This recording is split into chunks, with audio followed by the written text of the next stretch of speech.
A privilege to turn now to Amir Tibon, who has graciously agreed to share his personal story with us. Amir, thank you. Thank you, Rabbi.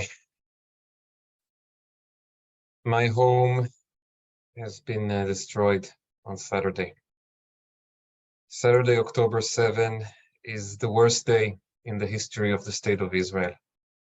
It's worse than the first day of the Yom Kippur War. It's worse than anything we knew during the Second Intifada. We lost on one day more than 700 people. This is almost, it's more than half of the casualties in the 5 years of the Second Intifada. It's more casualties than the first week of the 1973 war. I live in Kibbutz Nachal Oz, a beautiful community that is located directly on the border with Gaza. My wife and I moved there in 2014, immediately after the previous Gaza war, which looks like a small affair compared to what we are going through right now. But at the time, in 2014, the Nachal Oz and other communities along the border were dealing with a big crisis. If you recall, the 2014 war is when Hamas unleashed the weapon of tunnels that were dug into Israel. There was a history to these tunnels. Actually, they were already in use in the early years of the 2000s, but in 2014, Hamas used them in a massive way during the war to kill and abduct the bodies of Israeli soldiers. This rattled communities all over the world, all over the border, but as Rabbi Vorgan said, the communities are resilient. These are tough people. And yet there was a desire to bring more young families and couples to places like Nachal Oz and to create a sense of renewal and growth. And the two of us, as a young couple living in Tel Aviv at the time, decided to do it. 1 month after that war was over, we came to look for an apartment in Nachal Oz. People thought we were crazy. But we found out a beautiful and loving and hugging community, and we fell in love with the place. In 2016, we got married in Nachal Oz at the pool of the kibbutz, a small Israeli wedding with 400 guests, officiated by Rabbi Meir Azari of the Reform movement in Israel, a dear friend and a leader, something we are missing in this country these days. We don't have leaders in Israel today. But Rabbi Azari, as a movement leader, is someone I appreciate deeply. We later lived for 3 years in the United States. I was sent by Haaretz, my newspaper, to be the Washington correspondent. And in 2020, we returned to Nachal Oz. By now, we were parents. We were raising 2 small daughters in this kibbutz. We love the life in Nachal Oz. Anyone who has visited, and I see some people here in the audience who had visited me and my family in Nachal Oz over the years, including Rabbi Jacobs. And I have very fond memories of the last time that he came over. But it's a beautiful place. It's serene, it's green, open spaces, and the community is the most important part of it. My girls love the life of the kibbutz. They love their kindergarten. They love going to see the cows and going to the pool in the summer. And over the years, we also dealt with difficult situations. There were mortar attacks and rocket attacks. There is no Iron Dome in Nachal Oz. It's too close to the border. There was the whole phenomenon of the incendiary balloons and other elements that were used by Hamas to start fires in our fields. And yet these threats were not enough to change our mind about living in Nachal Oz. Last year, we bought a home in the kibbutz. And in that new and beautiful home, we were sleeping on Saturday morning, when at 6 a.m., my wife, Miri, woke me up and said that there is a whistle. A whistle is what you hear when a mortar is in the air and it's about to land. And I heard it. We ran to what we call the safe room. In every house in the border communities, there is a room that is built of massive concrete that is supposed to withstand direct hits by mortars or rockets. Most families, like we did, turn that room into the children's room so that they can sleep safely if there is an attack. We ran to the safe room and we heard explosions. And I have to say, we were not excited at all. We are used to this. This is something that happens from time to time, and we have a procedure for it. While we are locking ourselves in the safe room, we pack 2 bags with clothes and everything for ourselves and the girls, and we wait for the moment when there is a brief stop. We shove them into the car, and we go to somewhere else safer. And so we were in the safe room. Galia, our 3.5-year-old, was sleeping. Carmel, our 1.5-year-old, was sleeping. We were packing, and we were waiting. And then something different happened, something that was chilling. We started to hear gunfire. At first, it was a bit distant in the fields outside the kibbutz, which border directly on Gaza. But then it got closer and closer. We could hear now it was from the road into the kibbutz. Now it was from the neighborhood. And then it was outside our window. The gunfire was directly outside our window. And then it was inside the house. They were shooting rounds of ammunition into our home. We did not know if the terrorists were inside the house or just right next to it. We were locked with the girls inside. The electricity fell down. We were checking our phone and we saw that all of our neighbors in the kibbutz are experiencing the same thing. They were hearing gunfire outside their windows. They were hearing shouts in Arabic. I listened and I understand Arabic. I understood what they were saying. It was tactical discussions, where to go, what to do.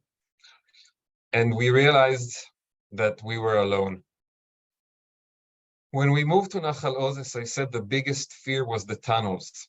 The successive Israeli governments, led by Benjamin Netanyahu, invested billions of dollars, I believe some of it also involved US aid, in constructing an underground wall that goes deep, deep, deep into the ground in an attempt to solve this threat of the tunnels so that we could sleep at night. Because I can tell you, we can sleep at night knowing that a mortar could fall on our house, and we can sleep at night knowing that there could be a fire outside our home. But people would not be able to put their kids to sleep at night if they had known that the tunnel threat, which is basically the threat of an infiltration of terrorists into the community, was still alive. And so, as I said, billions of dollars into constructing this underground wall. And in 5 minutes, Hamas brought tractors and SUVs and ran over the border fence. Anyone who knows a bit Israeli military history will immediately think about what we call the Bar-Lev line, which was a line of military fortifications built in Sinai, across from the Suez Canal, that was supposed to create a buffer from the Egyptian military, and that was just run over by the Egyptians as the starting move of the 1973 war. And when we are in the safe room, hearing the gunfire, I thought, this is it. The underground wall is the Bar-Lev line, and we are now on the first day of the Yom Kippur War. The safe room is supposed to be locked from inside. And I can tell you that in many, many homes in our kibbutz, lives were saved because of this. Because in our home, the terrorists never entered. Our home was locked, all the windows were shut, all the curtains were down. They shot a lot of bullets into the house, but they did not manage to enter. In other homes, they managed to enter, and people were locked in the safe room, and the terrorists tried to open the door, shoot at the door, but they could not enter. However, unfortunately, in other homes, I don't know how and why, they were able to kill, injure, and kidnap members of our community. We were barricaded inside. I made 2 phone calls as long as we had cell reception, because at some point cell reception was lost. I made 1 phone call to my friends at Haaretz, Amos El and Yaniv Kubovich, the military correspondents. I told them what was happening, and I asked them to talk to anyone they can in the military to send the Air Force. I realized it would take a lot of time to bring ground forces. I asked them to send the Air Force to bomb the neighborhood from the air. And I called my father. My father, Amir Tibon, is a retired military general. He's a friend of the reform movement, if I can say, all of our family. He was in Tel Aviv, and I told him, the terrorists are here. They're outside our door. And he said 2 words. He said, I'm coming. When all of this was happening, my wife and I were asking something incredible and unbelievable from our two young daughters. We were asking them to listen to us and to believe us, that they cannot talk right now, that they have to be absolutely quiet and silent. No talking, no crying. They asked if they can go outside to play in the living room. We said no. They asked if they can go eat in the kitchen. We said no. They asked to go to the bathroom. We said no. And they had to put their faith in us, that we were not just insisting with them like parents sometimes do, but that there was a real reason for this. And they put their faith in us. My girls were the heroes of this day. For 10 hours, they were silent in a dark room where they cannot even see their parents, and they did not cry, and they did not shout, and they listened to what we said. And I told myself in my heart, if I'm asking my girls now to put their faith in me and to go against the very nature of being a 1.5-year-old and a 3.5-year-old child, I must put my faith in my father the same way. And if he said that he will come from Tel Aviv, which is an hour and 15, 20-minute drive, I need to believe he will do it. I don't know how he will get here, but I need to believe, just like my girls are now believing me that they need to be quiet, I need to believe my father will come. For long hours, we heard the fighting. Soldiers, brave soldiers, tried to engage the terrorists. They were outmaneuvered. They were surprised.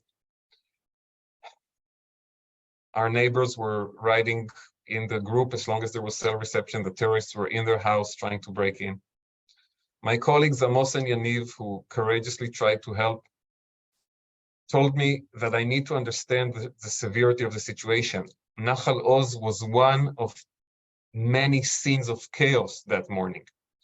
The Hamas surprised us in a strategic way. They broke into military bases. They broke into Sderot and Ofakim and many kibbutzim along the border.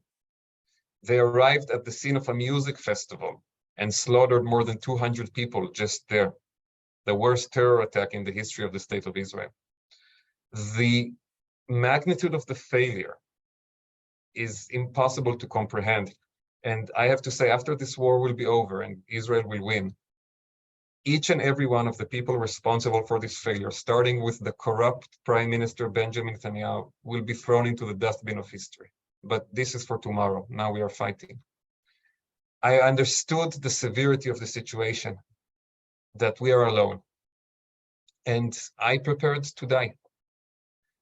I did not think we could be rescued, but the one hope I had was maybe somehow my father at some point will arrive. My parents started driving from Tel Aviv. I learned only many, many hours later what happened to them on this dark day. At first, they arrived in the area of Sderot, and they saw people running barefoot away from the scene of the music festival. They took them in their car toward the safe place outside of the line of fire.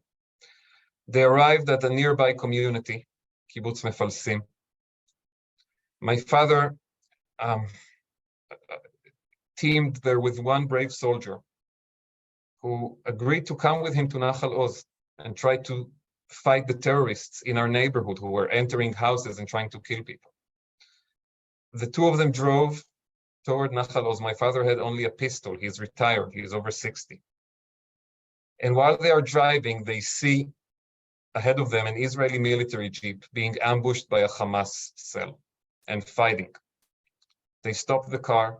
They joined the brave soldiers of the Maglan Special Forces unit, and they killed the terrorists. Some soldiers were killed in that ambush. Others were wounded. And my father, now very close to the entrance to Nachal Oz, minutes away, took the wounded soldiers in his jeep and turned around and went back to where my mother was waiting to bring her the wounded soldiers so that their lives could be saved. And then my parents decided to split. My mom took the wounded soldiers in her car, two of them, to a hospital. And my father saw another retired general, Israel Ziv, who is older than my father even. I think he's closer to 70. But he woke up that morning, he put on uniform, and he went down south to try to save people. And my father told him, Israel, I need help. I don't have a car. My wife took the wounded soldiers in my car to the hospital.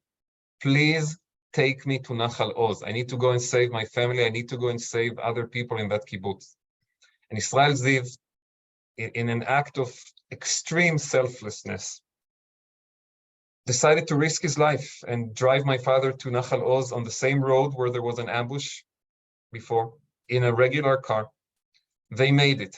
And in the entrance to the kibbutz, my father saw a group of soldiers from the special forces. They recognized him. They knew he was a former general. He had a gun by now. One of the wounded heroes gave him his gun and his helmet. And they started to go from home to home in the kibbutz to engage the terrorists and to free the people who were sitting in the safe rooms for now. It was 7, 8, 9 hours. We had no idea this was happening. At this point, we had no cell phone reception anymore. We're just sitting in the dark and waiting. And we started to hear the intense gunfire and the exchange of fire from different kinds of weapons. You could hear the noises. And that's when I told Miri, my brave wife, that my father is coming. He's in the kibbutz now. They were going from house to house with this incredibly courageous group of Maglan soldiers. They killed 6 terrorists at least. They freed people from the kibbutz. Some people were sending me text messages that my father is there, but I could not see it because we had no phone at this point. The last hour in the safe room was the most difficult. The girls had fallen asleep and then they woke up. And by then it was very dark. The little tiny bit of light that had come in through a crack in one of the walls was no longer there. And the girls, they had not ate anything since last night. We only had water with us. And they really wanted to get out. And the only thing I could tell them that kept them behaving and quiet was Saba Baderech, grandfather is coming. They listened and we waited and we heard the gunfire and we prayed for all our neighbors. And at 4 p.m. after 10 hours, we heard a large bang on the window of the safe room. And we heard my father's voice, and Galia, my 3.5-year-old, said, Saba Egia, grandfather is here. This is when we cried for the first time. Our home became the temporary headquarters, if you want to call it, of this brave group of special forces soldiers. They brought everyone there. They brought neighbors who were injured. They brought neighbors who could no longer stay in their homes because their doors were broken. They brought old people who did not want to stay alone anymore after 10 hours alone in the dark. It was a very happy moment to see everyone, to give them hugs, to realize he is alive, she's alive. But it was also a terrible moment because we started hearing about the people who are not alive, those who were killed, those who were missing, those who were injured, those who were kidnapped. In the middle of the night, a bus arrived and took us away towards safety. And now we are in Tel Aviv with my family, and most of the kibbutz is in kibbutz Mishmar HaEmek in the valley, in the Jezreel Valley, who is hosting us. I am in total admiration of the heroes who saved us, of my father and my mother who saved so many people, of my daughters.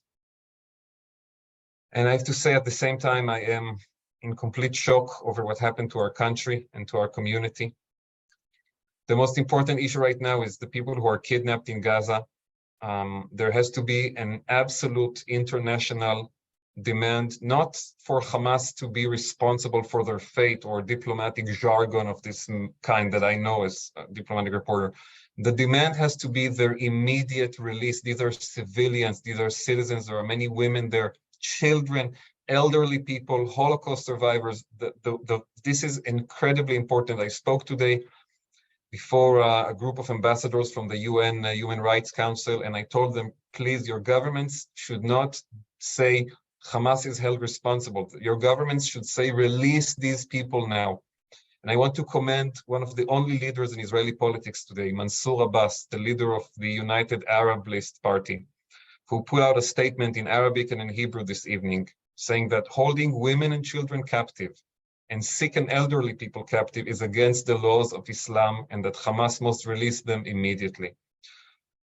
This is the most important issue. We have to win this war, and it will take a terrible toll from the people of Gaza. I want to prepare everyone for this, because this will not be easy. But the toll that the people of Gaza will pay for the crimes of Hamas will be heartbreaking and unavoidable at the same time. No country in the world can accept a situation in which 700 people are slaughtered in one day, more than 100 are kidnapped. This is a different situation than anything we've experienced before. And if Hamas is not destroyed at the end of this war, an entire region in Israel will not be inhabited again. People will not put their kids to sleep in the safe rooms again if they don't know that the equation has changed and that this threat has not been minimized or hurt. The threat must be eliminated for our communities to return home and to put our kids to bed in those rooms again. There will also be a very, very difficult day after of rebuilding and renewing the communities. And here the American Jewish community will have a massive role. For many years, the American Jewish community put too much resources and energy in the wrong places, supporting the people in Israel who disrespect American Jews, the people in Israel who are responsible for this tragedy, let's be honest. Now there will be an opportunity to support these communities on the border and rebuild them from this disaster. And as I said earlier, we will also have to get rid of the people responsible for this tragedy, the corrupt and dysfunctional government that is leading us, in brackets. But that is the conversation of tomorrow. Today, we need to win the war. We need the world to support us, especially on the issue of the kidnapped people, and we need to plan how to rebuild our home and community so that one day we can again put our daughters to sleep in the room in Nachal Oz and know that they are safe. Thank you for listening.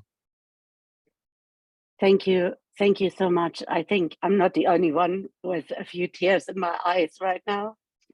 Thank you for sharing this really powerful and personal story. It's really stories like yours that allow those of us around the world who are watching the war only unfold on the news to get a glimpse of what these news items mean for ordinary families. So thank you so much for the privilege to hear this story. Thank you.